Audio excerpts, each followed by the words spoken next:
Hello বন্ধুরা, তো এই যে এখানে আবার আমরা রেডি হয়ে গেছি। আজকে আবার যাচ্ছি মামা শ্বশুরের বাড়িতে, মানে মামা শ্বশুরের ছেলের বউয়ের আজকে সাধ। তো সেখানে আমরা যাচ্ছি, এই যে আমি, সোনাই আর মা বাবা যাচ্ছি।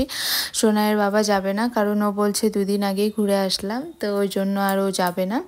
ও বাড়িতে একা থাকবে দোকানে, আর আমরা চারজন যাচ্ছি। তো যাই হোক, ওকে অনেকবার বলেছিলাম যাওয়ার কথা, তো ও বলছে যাব না। তো এই যে আমরা এখানে রেডি হয়ে এই যে এখন বেরোচ্ছি সবাই মিলে। আর সোনাই তো আগেই বেরিয়ে পড়েছে, এই যে ও সিঁড়িতে নেমে দাঁড়িয়ে আছে। কোথাও যাওয়ার কথা হলে ওর তো আর মানে রেডি হয়ে বাড়িতে থাকবেই না। এই যে তারপরে গাড়ি চলে এসছে, গাড়ি অনেকক্ষণ ধরে এসে এখানে দাঁড়িয়েছিল। তো এই যে গাড়ি চলে এসছে, আমরা গাড়িতে উঠে বসে পড়লাম। আর সোনাই গাড়ির থেকে বেশি বাইকে যেতে খুব পছন্দ করে, মানে গাড়িতে যেতে ওর ভালো লাগে না। সব জায়গায় ও বাইকে যাবে তাহলে ঠিক আছে। তো এই যে গাড়িতে উঠে বসে পড়লো, আর ঘেমে গেছে। গাড়িটা যেহেতু দাঁড়িয়ে আছে, বাবা আসতে একটু দেরি করছিল, তো ওই জন্য দাঁড়িয়ে আছে। ও একদম ঘেমে একদম কি হয়ে গেছে। তো তারপরে এই যে গাড়িটা ছাড়লো, আমরা যাচ্ছি রাস্তা দিয়ে।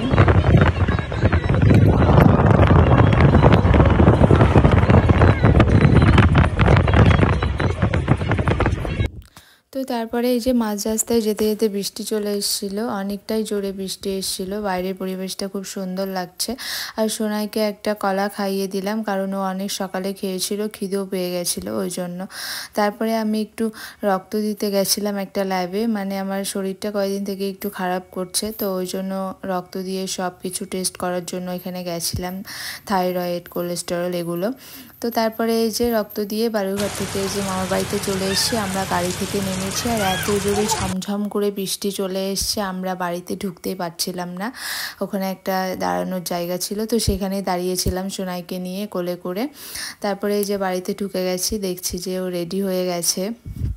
তো এই যে ছবি টবি একটু তুলে নিলাম সবার একসঙ্গে। তো যাই হোক, ওকে সুন্দর লাগছিল দেখতে, খুবই সুন্দর লাগছিল। তো এখন রেডি হয়ে যে এখানে বসে পড়েছে, এখন ওকে সাথ দেবে। আর চারিদিক থেকে সবাই শুধু ছবি তুলছে, ও কোন দিকে তাকাবে বুঝতেই পারছে না। তো যাই হোক, চলো দেখতে থাকো।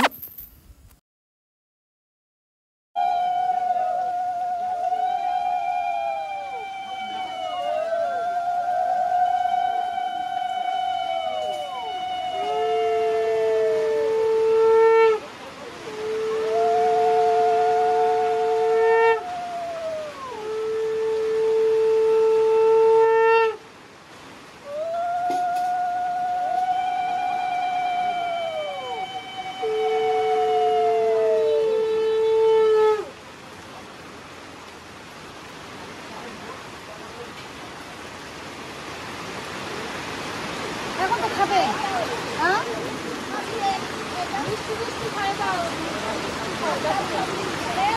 আর ওকে যখন সাথ দিচ্ছিল এতটা জোরে বৃষ্টি হচ্ছিল, মানে এতদিন বর্ষার মধ্যে এর আগে কখনো অত জোরে বৃষ্টি হয়নি। সারাদিন প্রায় সেদিন বৃষ্টি হয়েছে খুব জোরে। তো এই যে ওকে সাথ দেওয়া হয়ে গেল, সবাই আশীর্বাদ করছে। তারপরে এই যে ঘরের মধ্যে একটা নিয়ম আছে, মানে এর মধ্যে একটাতে আছে প্রদীপ, একটাতে আছে শিল পাটানা, শিল নোড়া আছে। তো কোনটা তোলে দেখা যাক, চলো দেখতে থাকো। তো ও শিলনোড়া তুলেছে, মানে এটা তুললে নাকি ছেলে হয়, আর প্রদীপটা তুললে নাকি মেয়ে হয়। তো যাই হোক, এই যে শিলনোড়া তুলেছে, তো সবার তো খুবই আনন্দ।